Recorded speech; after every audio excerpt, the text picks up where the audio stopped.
భారతదేశంలో అత్యంత అద్భుతమైన దేవాలయాలలో ఒకటి కోనార్క్ సూర్య భగవానుడి దేవాలయం. సూర్య భగవానుడికి అంకితమైన ఈ మహా కట్టడం కేవలం ఒక దేవాలయం కాదు, ఇది ఒక శిల్ప విస్మయం, ఒక శాస్త్రీయ అద్భుతం, ఒక మిస్టరీ.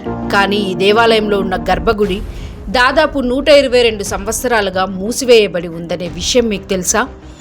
అది ఎందుకు మూసివేశారు, ఇప్పుడు ఎందుకు తెరవబోతున్నారు, ఆ గర్భగుడిలో నిజంగా ఏముంది తెలుసుకుందాం.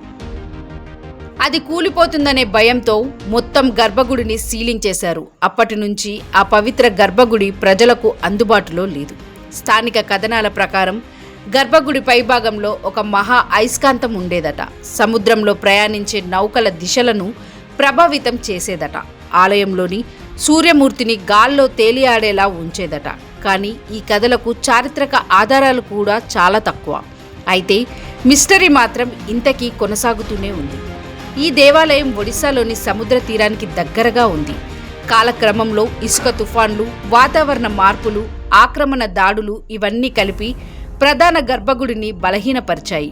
కొంతమంది చరిత్రకారుల అభిప్రాయం ప్రకారం ముస్లిం దండయాత్రల సమయంలో కూడా ఆలయం ధ్వంసం అయి ఉండవచ్చని చెప్తారు.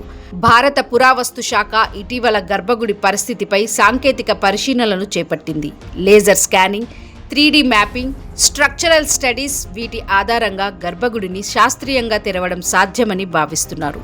122 సంవత్సరాల తర్వాత ఆ పవిత్ర స్థలాన్ని మళ్లీ వెలుగులోకి తీసుకురావాలని ప్రయత్నాలు జరుగుతున్నాయి.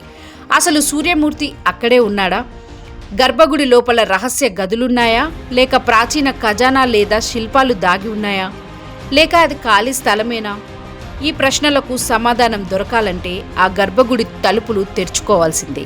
కొంతమంది దీనిని కేవలం నిర్మాణ పరిరక్షణ చర్యగా చూస్తున్నారు. మరికొందరు దీనిని భారతీయ పురాతన శాస్త్ర విజ్ఞానంకి నిదర్శనంగా చూస్తున్నారు. కానీ ఈ విషయం మాత్రం నిజం.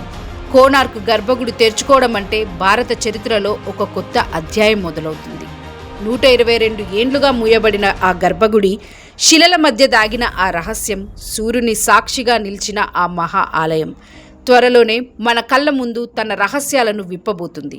లేటెస్ట్ న్యూస్ అప్డేట్స్ కోసం డిస్క్రిప్షన్లో ఉన్న న్యూస్ ఆన్ ఫేస్ వాట్సాప్ ఛానల్ని ఫాలో అవ్వండి.